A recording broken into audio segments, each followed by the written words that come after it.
안녕하세요. 백상 목사입니다. 오늘도 말씀으로 시작하는 하루와 함께 주님의 은혜 가운데 나가는 모든 분들에게 하나님의 넘치는 은혜와 평강이 함께 하시기를 바랍니다. 오늘은 1월 11일 월요일 아침이고요. 오늘 주신 하나님의 말씀은 누가복음 4장 31절부터 44절의 말씀입니다. 그 중에 오늘 본문은 회당에 있는 더러운 귀신 들린 어떤 사람에 대해서 주님께서 그를 꾸짖어 귀신을 내어 쫓는 장면을 다루고 있습니다. 우리는 본문을 보면서 예수님의 귀신을 쫓아내는 사역, 소위 말하는 축사 사역에 대해서 생각하게 되는데, 이런 걸 보면서 어떤 사람들은 다른 사람 몸 안에 들어있는 귀신을 쫓아내는 축사 사역에 관해 관심을 갖고 있는 분들도 계십니다. 다른 사람 몸 안에 들어있는 귀신을 쫓아내는 이 축사 사역은 은사입니다. 성령의 특별한 은사를 통하여 이런 일이 벌어지죠. 우리가 관심 가져야 할 중요한 사실은 다른 사람 몸 안에 있는 귀신이 아니라 사실은 우리 몸 안에 우리에게 영향을 주는 귀신에 관하여 관심을 가져야 합니다. 모든 사람은 다 마귀로부터 영향을 받고 악한 귀신으로부터 직접적인 간접적인 영향 아래 있기 때문에 그렇습니다. 그러면 우리의 마음속에 작동하고 우리의 영혼 속에 작동하는 이 악한 귀신의 영향으로부터 우리가 어떻게 벗어나 거룩한 하나님의 사람으로, 하나님의 나라가 임하는 하나님의 사람으로 설 수 있을까요? 먼저는 우리 몸 안에 있는 귀신이 진리의 그리스도에 대해서 혹은 진리의 말씀에 대하여 또는 주님에 대해 어떤 반응하는가를 살펴보면서 우리 안에 일어나는 반응을 점검해보고, 그것에 대한 주님의 다루심을 보면서 주님 우리를 그렇게 다루실 때 우리가 어떻게 하는지를 말씀을 통해 찾아보려고 합니다. 예수님을 알아본 귀신이 이렇게 반응합니다. 34절인데요. 아, 나사렛 예수여, 우리가 당신과 무슨 상관이 있나이까? 우리를 멸하러 왔나이까? 나는 당신이 누구인 줄 아노니 하나님의 거룩한 자니이다. 회당에 있던 더러운 귀신 들린 사람이 예수님을 알아보고서 이렇게 말한 겁니다. 예수님, 무슨 관계가 있다고 그럽니까? 나를 해코지하지 마십시오. 나에게 상관하지 마십시오. 여러분, 귀신은요, 예수님을 알아봅니다. 그리고 예수님의 진리의 말씀, 그분의 거룩한 말씀이 우리에게 다가올 때 즉시 우리 마음에 거부 반응을 보입니다. 그 말씀을 따르고 싶지 않은 거고요. 영향받고 싶지 않은 겁니다. 왜 그렇습니까? 그것이 좋기 때문에 그런 거예요. 죄된 삶이 좋기 때문에, 죄악의 습관에 젖어 사는 삶이 내가 만족할 만하고 좋고 내가 그것을 좋아하기 때문에 다른 영향을 받고 싶지 않은 겁니다. 귀신은 우리로 하여금 나쁜 습관을 몸에 들이게 만들고 그 나쁘고 악한 습관대로 살게 만들어 갑니다. 술을 마시는 것이 그렇고, 담배에 쩌든 삶이 그렇고, 도박에 중독된 삶이 그렇고, 자신의 과거를 거짓으로 위장하고 속여서 다른 사람 앞에 허세와 허위의 삶을 살아가는 삶이 그렇습니다. 옳지 못한 줄을 알면서도 거짓 속에 살아가는 삶이 그렇습니다.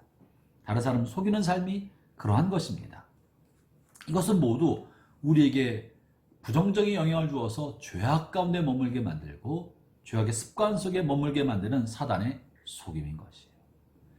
귀신 들려서 그런 것이 아니고요. 우리 속에 있는 죄성이 사단의 영향을 받으면서 이것이 발현되어서 우리로 하여금 악한 습관 가운데 머물게 만드는 것이죠. 그런데 주님이 나타나셔서 그를 꾸짖습니다. 35절이죠. 예수께서 꾸짖어 이르시되 잠잠하고 그 사람에게서 나오라.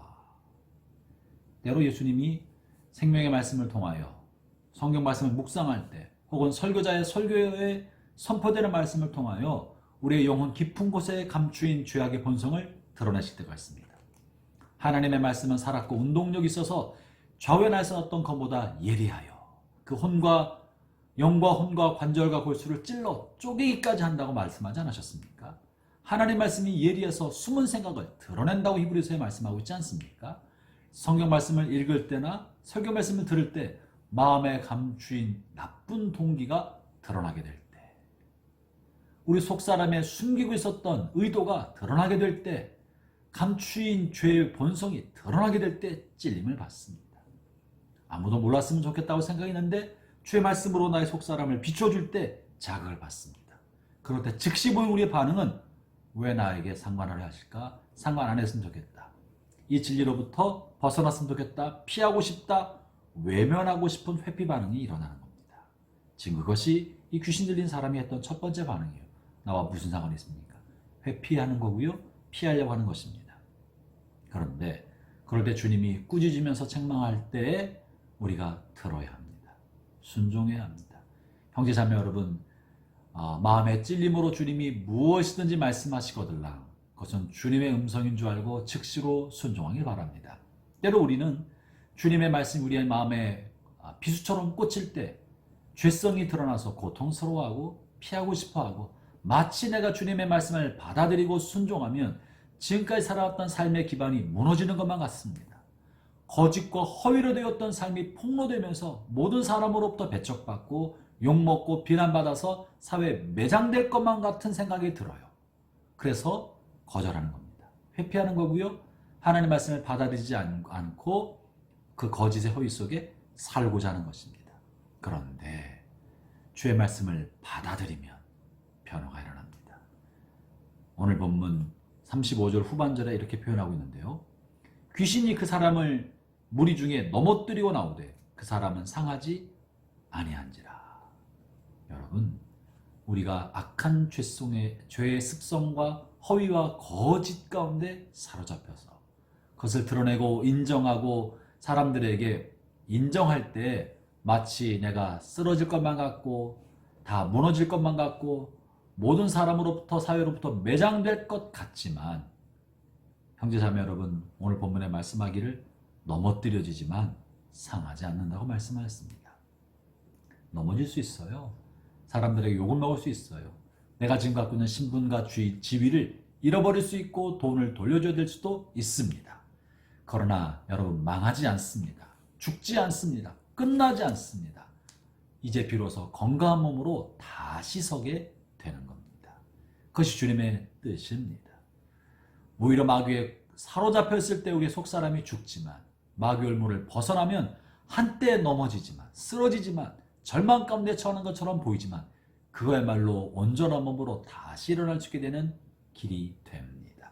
저는 새해를 열면서 여러분이 진리와 정직과 온전함의 기반 위에 올 한 해가 이루어져 가길 바라고 여러분 인생의 벽돌이 쌓여져 가기를 축원합니다. 만약에 버려야 할 것이 있다면 이 새 아침 깨끗이 버리고 새 옷을 입기를 바랍니다. 하나님의 은혜가 오늘 말씀에 참여하는 모든 성도들에게 함께 하시기를 축원합니다. 기도하겠습니다. 하나님 아버지, 더러운 귀신 들린 사람에게 주의 말씀이 선포되고 그 말씀이 가슴에 임할 때 그가 쓰러졌으나 온전케 되고 새 사람이 되어 상하지 않고 일어났던 걸 기억합니다. 오늘 모든 성도들의 마음속에 주님의 새롭게 하심과 하나님의 능력이 임하게 하여 주셔서 거짓과 허위와 사단의 모든 속박과 묶임이 끊어지게 하여 주시고 참다운 자유를 누리는 하늘의 복이 임하게 하여 주옵소서. 예수님 이름으로 기도합니다. 아멘.